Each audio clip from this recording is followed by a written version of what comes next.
এবার একটু পায়ে পায়ে প্রচার দেখাই, কারণ ভোট এসে গেছে, প্রচার তুঙ্গে এই মুহূর্তে প্রায়। পার্থ ভৌমিক বারাকপুরের প্রার্থী, তার প্রতিদ্বন্দ্বী অর্জুন সিং ছাড়লেন তৃণমূল, পেলেন টিকিট। আর পার্থ ভৌমিকও এক টুকরো জমি ছাড়তে রাজি নন।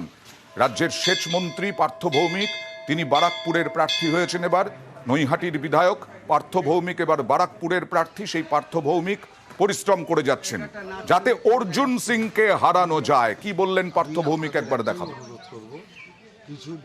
গত দুদিন আগে অর্জুন সিং এখানে পুজো দিয়ে বলেছে 200% নিশ্চিত জেতার ক্ষেত্রে তিনি।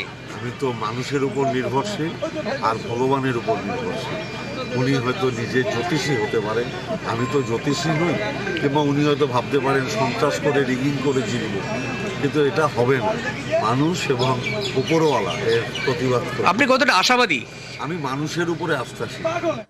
আর এবার দেখাবো স্বপন মজুমদারের প্রচার। বারাসাতের প্রার্থী, বারাসাত লোকসভা কেন্দ্রের বিজেপির স্বপন মজুমদার, তিনিও প্রচারে এই মুহূর্তে আপনারা দেখতে পাচ্ছেন। বারাসাতে স্বপন মজুমদার প্রার্থী, বারাসাতে কাকলি ঘোষ দস্তিদার,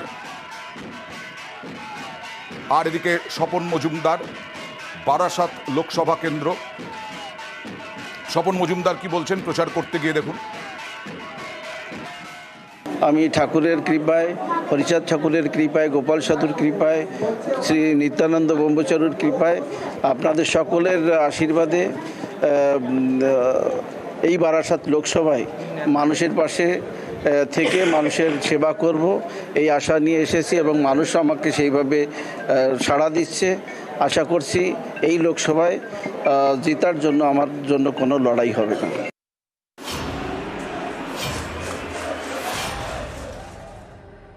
এই সব কেন্দ্রেই মতুয়া ভোট একটা ফ্যাক্টর। আরও রয়েছে বেলাগাম, সেই বেলাগাম আরও দেখাবো একটা ছোট্ট ব্রেক আর হেডলাইন্সের পরেই।